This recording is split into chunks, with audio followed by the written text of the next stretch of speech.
नमस्कार students. Real numbers और polynomial के चैप्टर को जो हम लोगों ने रिवाइज किया, तो हमें उम्मीद है कि आप लोग इसको अच्छी तरह से समझ गए होंगे और इससे रिलेटेड किसी भी क्वेश्चन को आप बना सकते हैं। मुझे पूरा विश्वास है कि आप इसके क्वेश्चन को सॉल्व करने में आपको अब प्रॉब्लम नहीं आएगी। कुछ क्वेश्चंस मैंने चुना है जो कि ऑब्जेक्टिव क्वेश्चंस है। ये सारे क्वेश्चंस ऑब्जेक्टिव हैं और ये इसमें कुछ टेक्निकल है जो इसको कि मैं बताना उचित समझता हूँ। हमको लगा कि ये बतलाना आपको ज़रूरी है, तो उनमें से कुछ क्वेश्चंस को मैं इस वीडियो में बतला रहा हूँ। आप इसे अच्छी तरह से देखें। और एक बात और मैं बतला देता हूँ कि अगर किसी क्वेश्चन में आपको प्रॉब्लम आती है, कहीं कोई समस्या हो, तो आप कमेंट में उसको लिखें, उसके सॉल्यूशन को मैं एक्सप्लेन करूँगा। आपको किसी तरह का कोई प्रॉब्लम नहीं होना चाहिए। तो चलते हैं आज के ऑब्जेक्टिव सेक्शन में। ये रियल नंबर्स, नंबर सिस्टम से रिलेटेड कुछ क्वेश्चंस है, उसको आप देखें गौर से। ये क्वेश्चन रियल नंबर से लिया गया है। If n is a rational number, यहाँ पर जो 5 to the power 2n 2 to the power 2n है, इसमें n एक रैशनल नंबर है। Rational number then 5 to the power 2n minus 2 to the power 2n is divisible by what? ये किससे divisible होगा? तो इसके सॉल्यूशन को देखें पहले। ये जो एक्सप्रेशन है, इस एक्सप्रेशन को किस तरह से लिखा जा सकता है? 5 to the power 2n minus 2 to the power 2n, इस तरह से है। n रैशनल नंबर है। अब देखें, ये इसको हम लोग लिख सकते हैं 5 पर n होल स्क्वायर माइनस 2 पर n होल स्क्वायर। इसका फॉर्म ये है। इसका मतलब है कि ये a square minus B square के रूप में है। इस अगर हम मान लेते हैं कि a is equal to 5 to the power n, b is equal to 2 to the power n, तो ये आ जाता है a square minus B square के फॉर्म में। इसका फॉर्म ये है। a square minus B square किससे डिविजिबल है? a square minus B square ये डिविजिबल है। इसको हम लिख सकते हैं a plus B into A minus B, लिख सकते हैं ऐसा। इसका मतलब है कि a square minus B square, A square minus B square is divisible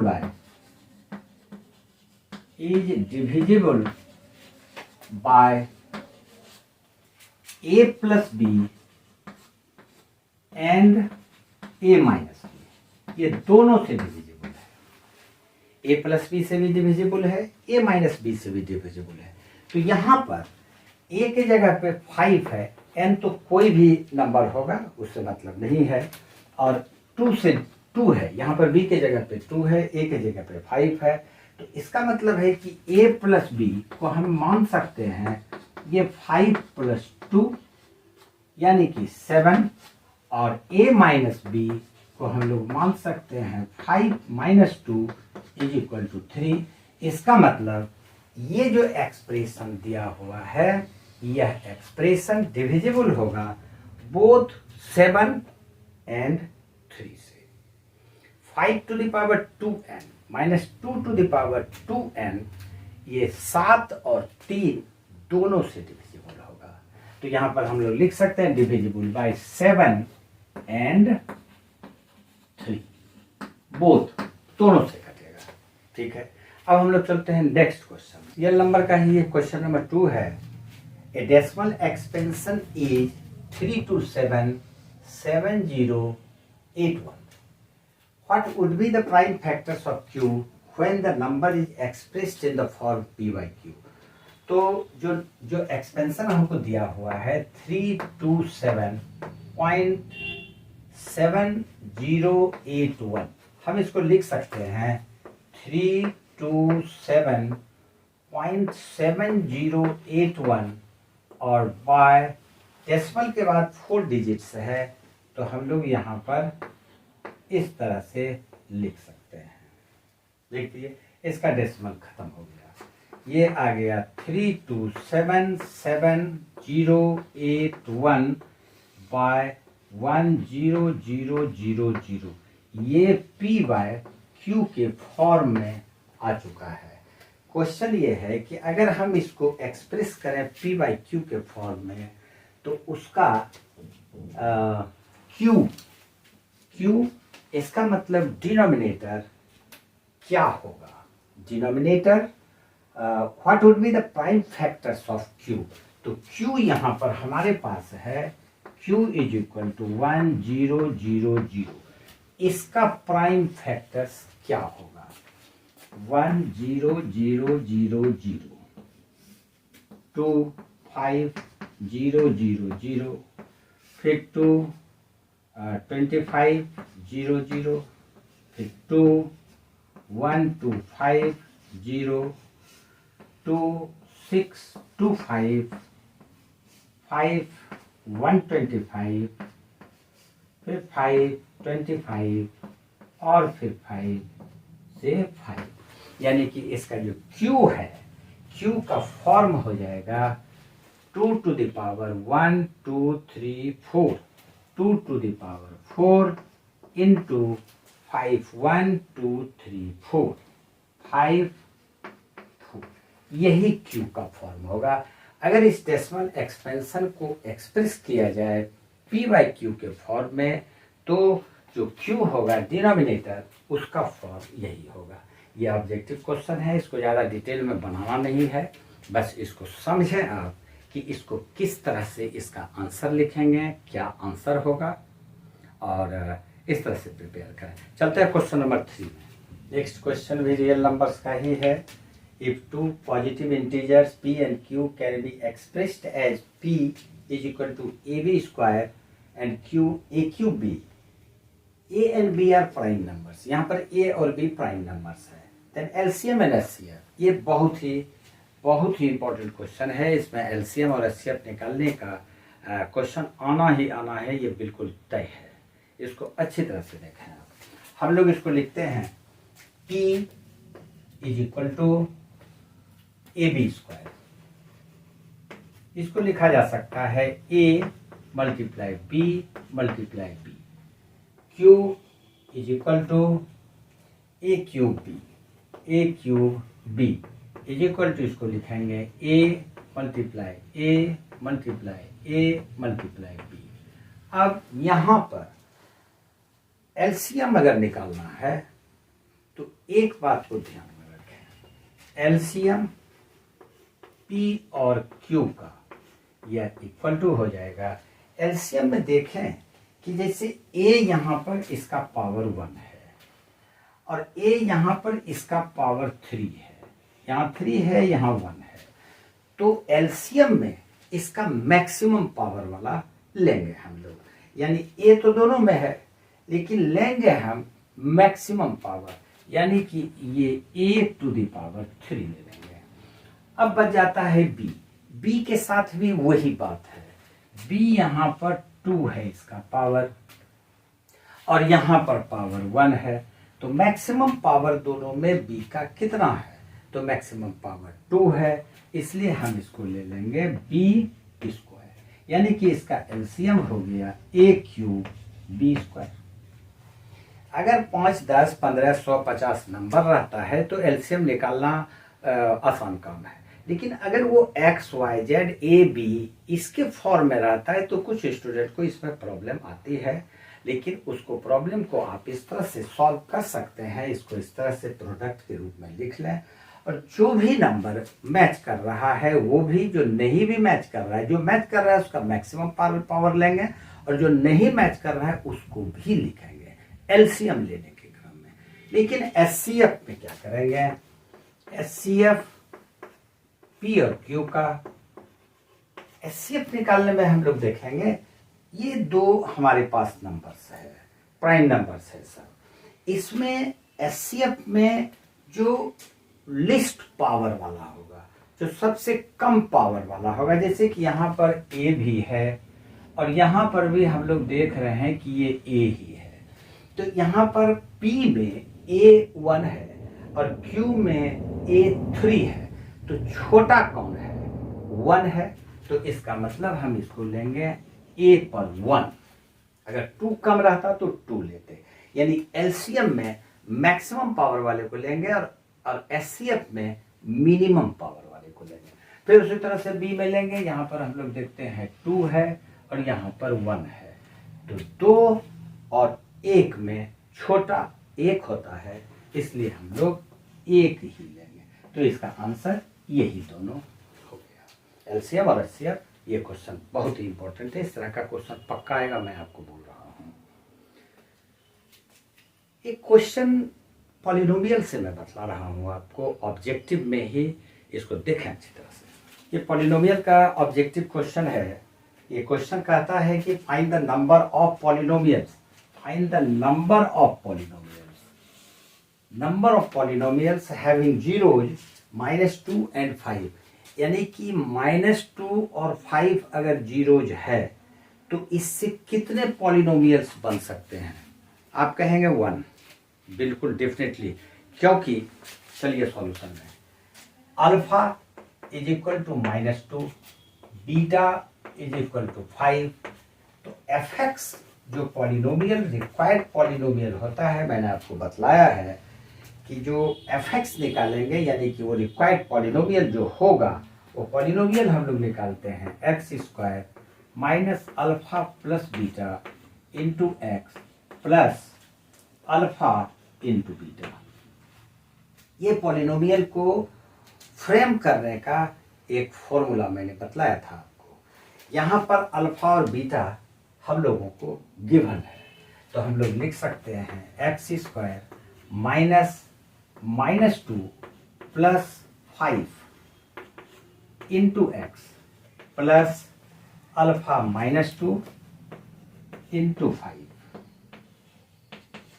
तो ये आ जाता है required polynomial x² minus 5 - 2 3x और plus minus minus 10 is equal to x² plus 3x minus 10।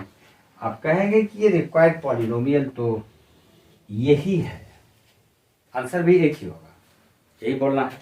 लेकिन नहीं, इसलिए मैंने इस क्वेश्चन को चुना आपको बतलाने के लिए, क्योंकि इसमें एक बात रहता है जिसको समझे आप अच्छी तरह से। ये पॉलिनोमियल तो रिक्वायर्ड पॉलिनोमियल है ही, x² प्लस 3x माइनस 10, लेकिन इससे कई पॉलिनोमियल हम लोग बना सकते हैं। जैसे देखें, अगर हम लोग इसको लिखते हैं इस प्रकार से, हम इसको 2 से मल्टीप्लाई कर देते हैं। ये जो एफ एक्स पॉलिनोमियल हमारा ये आया है, इसको हम 2 से 3 से 4 से 5 से किसी से भी मल्टीप्लाई कर देंगे, तो ये पॉलिनोमियल हमारा बनेगा 2 से मल्टीप्लाई करने पर एक एफ डैश एक्स मान लेते हैं या जी एक्स मान लेते हैं, equal to 2x² plus 3 to 6x -10 to 20। एक पॉलिनोमियल यहां पर आपका बना हुआ है, दूसरा पॉलिनोमियल ये बना, एक तीसरा polynomial rx is equal to, इस बार इसको 3 से मल्टीप्लाई कर देते हैं, तो 3x² प्लस 3 into 3 9x और माइनस 3 30। ये पॉलिनोमियल नंबर 3 है। 4 भी बना सकते हैं, 5 भी बना सकते हैं, 6 भी बना सकते हैं। तो number of polynomial, find the number of polynomials. तो number of polynomials, number of polynomials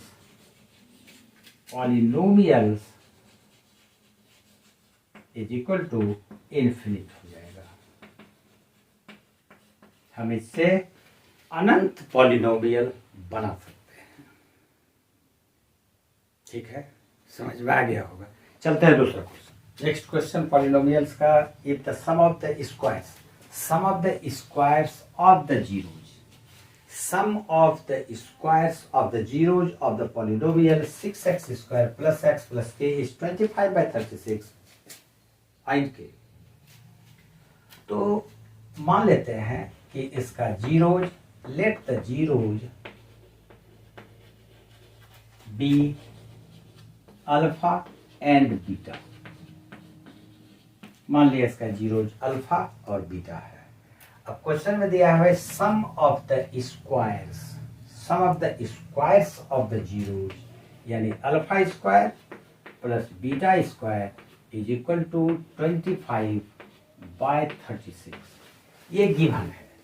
अब ये जो इक्वेशन है यानी पॉलिनोमियल है, इससे हम लोग निकालते हैं alpha plus beta. Alpha plus beta is equal to minus B by A is equal to minus B 1 है तो 1 बाय ए 6 है तो 1 बाय 6, और alpha into beta is equal to product of the zeros and this is sum of the zeros is equal to C by A is equal to C by A is equal to K by 6, K by 6।